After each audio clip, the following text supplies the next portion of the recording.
My name is Caroline McEwen. I am 16 years old.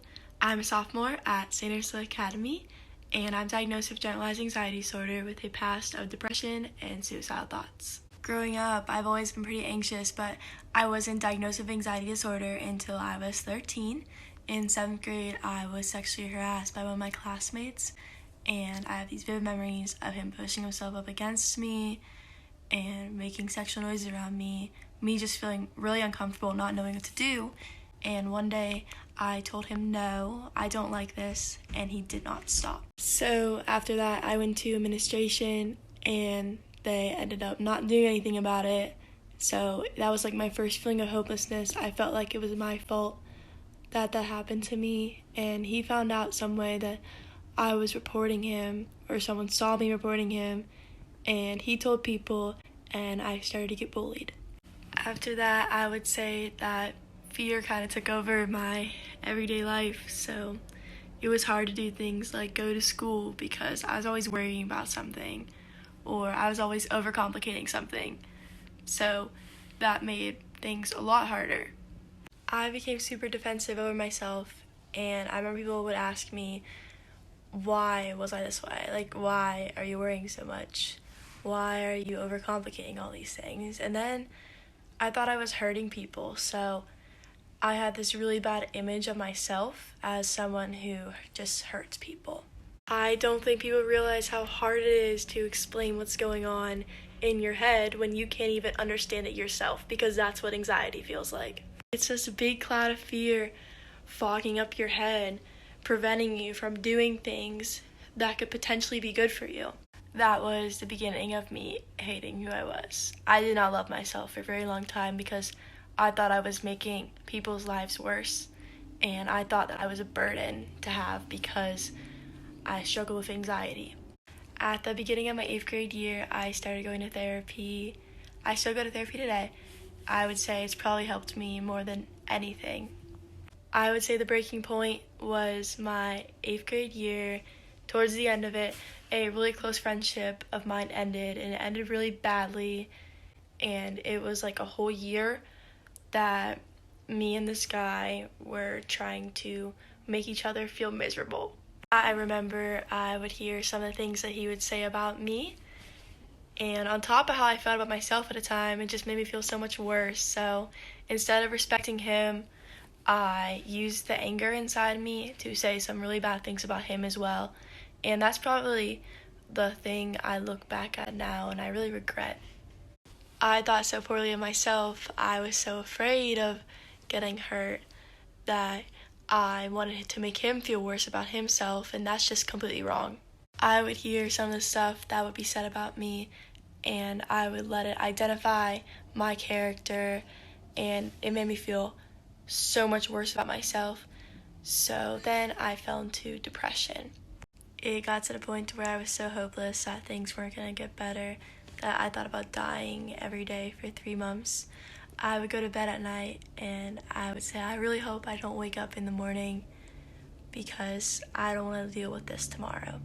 After a couple hard conversations with this guy, that was the push to motivate me to kill myself. I wanted to die. I had a plan. I just wanted to be numb to all the pain. I thought that dying would solve my problem.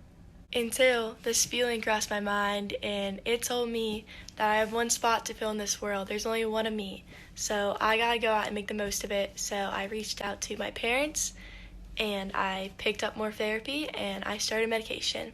The beginning of my freshman year, my therapist asked me if I loved myself, and I looked at her with tears falling down my face, and I told her that I loved myself, and that was probably the best feeling I've ever felt. I hated who I was for a long time. I thought that what people were saying about me and what people were thinking about me, I thought that's how I should think about myself, and that ended up hurting me more than anything. That was the beginning of self-love for me.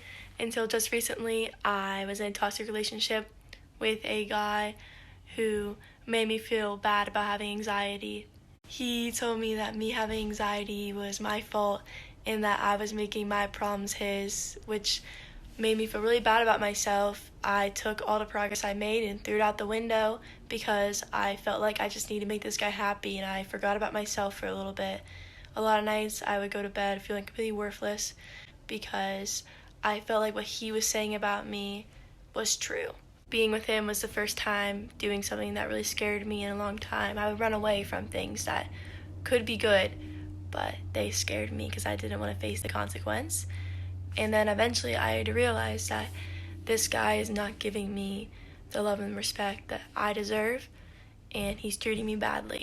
So I need to get out of it. One day he texted me that I would die inside without him, and that made it transparent to me that he thinks I'm weak.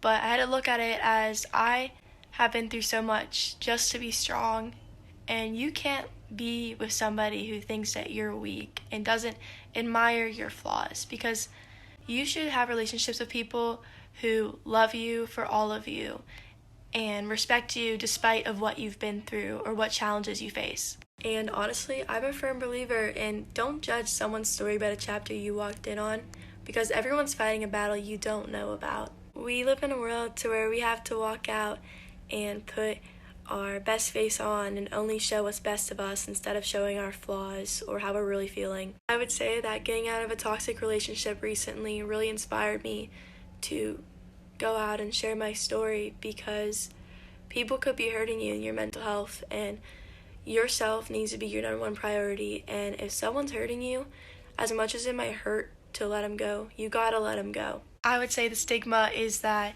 when someone breaks their arm, everyone wants to run over and sign their cast. But if someone says, I have depression, everyone runs away. People with mental health conditions deserve the same compassion and support that people with physical health conditions get. It's okay to not be okay, and your feelings are so valid.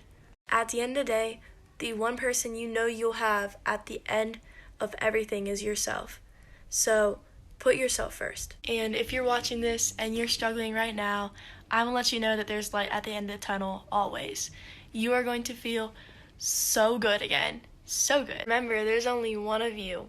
So go out and live your life, make the most of it, and show the whole world who you truly are. And if you're watching this and you have mental illness, remember, you are not your illness. Don't let it define you. It took me 2.5 years to love myself again, and I have no doubt that all of you can love yourselves too, because you deserve that. And if you want to find a way to start loving yourself and you just don't know how, I have started with these blue sticky notes over here. I've been writing 1 or 2 things a day, like reasons why I love myself, or something good I did today, or why I should be hopeful for the future.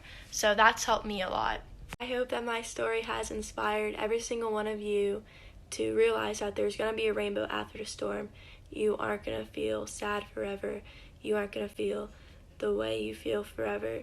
So be hopeful even when you feel hopeless. I want to end this video by saying thank you so much to 1 in 5 for allowing me to share my story, and I want to say thank you to all of you for listening today. Remember, you are loved, and my Instagram DMs are always open if anyone needs some support or someone to talk to. I'll leave my username at the end of this video. It is Caroline_McEwen.